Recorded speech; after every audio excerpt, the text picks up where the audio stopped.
Hello and welcome to Aspirations. We're an organisation that supports people who have complex behaviour needs. We provide a person-centred service to adults living in their own homes and to children and young people in residential services. We also work tirelessly with families to prevent family breakdown and to keep them together. Our staff are passionate about the work they do, and we work hard to enable the individuals we support to live their lives to the full and with dignity and with respect. We get far more from the people we support than they'll ever give to us. We're really lucky to be in a great job, actually. The staff that we've got are in the same place. We don't think we do anything particularly special. The people we support do a lot of things that are very special because many of them have a lot of challenges in their life. We just take life for granted. We have our own house, we have all these things, and you don't think that for other people that's really all they want. They're not asking for a huge amount, but some of them just haven't had it in life. And all of us in the organisation believe that that's what we're here to do, to help people do that in their own way. Everybody's different, everybody likes different things, but it is everybody's right, and we'll fight tooth and nail to make it happen for them. We've got some great stories, we support some brilliant people, and the staff deal with a lot of sad things as well as some great times. We've got people who used to live in hospital, have 5 staff around about them, be restrained. It horrifies all of us. It's just not us, not how we do things.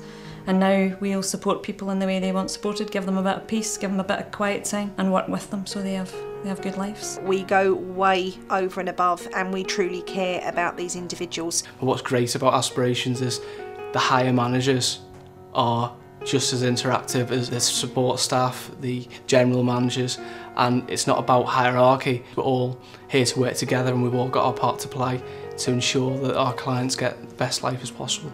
I've experienced other places where everybody's so worried about your health and safety and whatever that you don't actually do anything. But you have to live life. You can't just worry about everything that might go wrong, otherwise you never do anything that you might want to do. My day-to-day living has improved loads and my quality of life has improved loads because I have so much going on. I'm living the way any other young person would live, going out with my friends and doing what I want to do with my life. So to the people that said I can't live a normal life, come and see me and then tell me that. Because we've got people who need routine and need to have their staff with them, and when you have sickness or annual leave, their staff will go in and do day after day to make sure that person has the right care, the right needs and have an everyday life, and that's all they want. But that's what we are able to give them. Emma suffers with severe epilepsy. When Emma has one of her seizures, she just falls to the ground. She's split her head open on several occasions. Since being with us, her seizures are not so frequent as they used to be, and that's because she's a lot more relaxed and calm because she feels that she's got that freedom.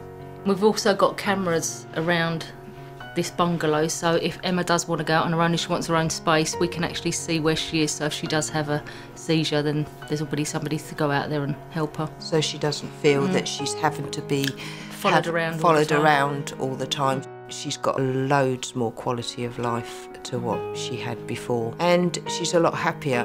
When we got asked what would you like for your own room, no, we can't choose.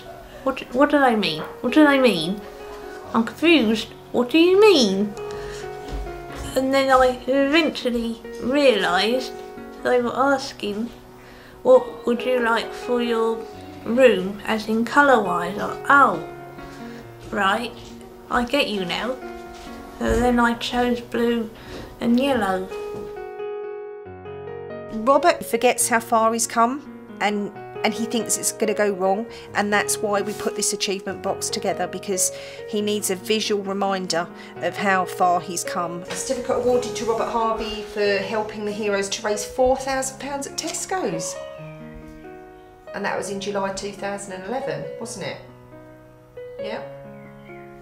We encouraged the staff every time he did something positive or they had a good day or whatever, that they would write him a little letter, and he puts those in his box. So when he is feeling low, he can look at that and he can be reminded that actually, look, since 2007 you've done this, this, this, this and this. And are you happy? Yeah, I am. Is Robert Harvey happy? Yeah. Yeah? Good. Moving people forward, making them more independent and giving them lots of choices, and something we would think is very ordinary in our lives is actually a big thing for some of these people. They're going out, they're having parties together, and they've never done that before, you know, and that's down to the staff giving them that quality of life. The staff give me a lot of help. They advise me, they talk to me about things, they go and do stuff with me.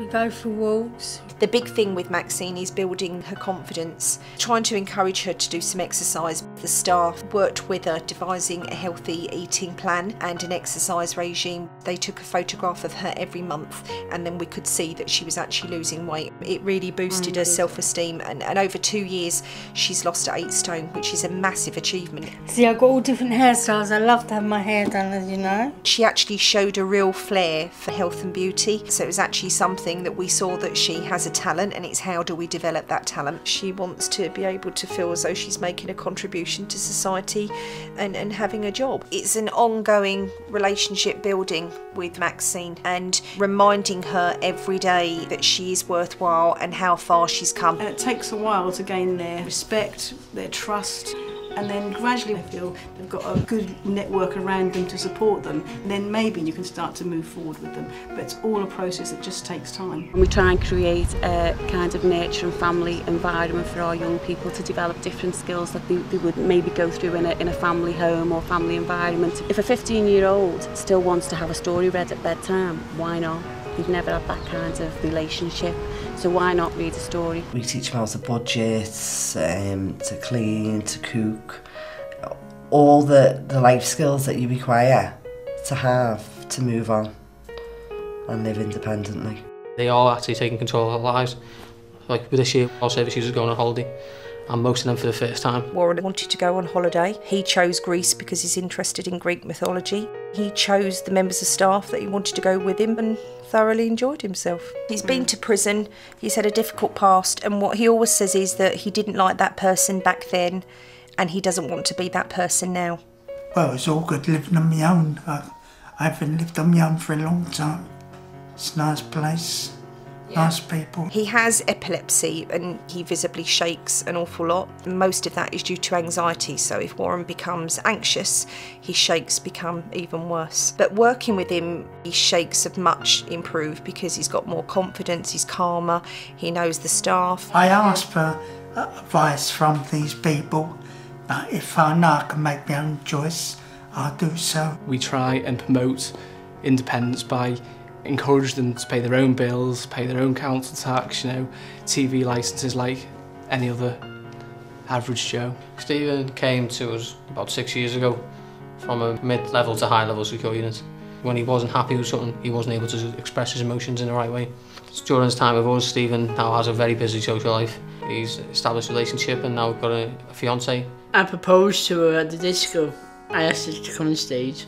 I got down on one knee. I said to her, will you be the honour of becoming my wife? And she went, of course I will. Love it, bitch. It's a very rewarding job, simply because you see someone struggling with everyday things to living a lot more independently.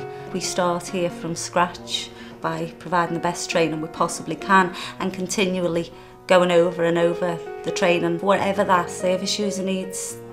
So it is specialist to them. Peter's gone from various hospitals right the way throughout the country. He's very skilled in lots of areas. He developed the vegetable patch. He makes jams and chutneys and things. Depending on what I can get. So what other sorts might you do? I might do plum, I might do anything.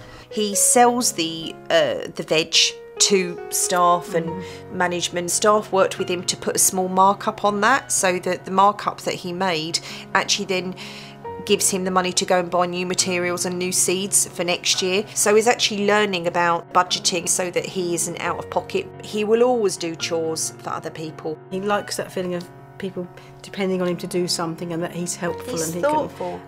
I'm happy where I am. It's testament to the staff that support him, because this was a temporary measure, but now he sees it as his home. Some of the people's lives have been transformed. That's no underestimation. They really have had their lives changed. Occasionally I'll sit there and I think, God, I have come really far, but not very often because I'm too busy going even further. Yeah, exactly. When we go to do a pre-admission assessment, and tell them, yeah, we can find accommodation for you, and they're like, is it going to be my own house? And it actually is their own house. And I think when you show them and they've got a house that's furnished for them to walk into, it's like all the Christmases come early then. They've now got a life. They finally get to where they want to go, and the staff will be there to support them, not tell them. And that, I think that's the difference. Everybody wants to have choice and control over their lives. Everybody wants to lead a normal, everyday life that we take for granted. You're not always going to get it right, but when you do get it right, it is very, very rewarding. We share the same vision, that we're led by them. They tell us what they want on their terms, and we're there to do it. And I think every member of staff knows that and feels that all of us will be there in a minute if needed. One of the most important objectives for us is for people to no longer need us, to go off and have their life and more independence, and nothing makes us happier than people saying, we don't need you anymore, thanks very much, and off and into their new life. Not always a reality for everyone, but for those who is, we'll work with them to make that happen.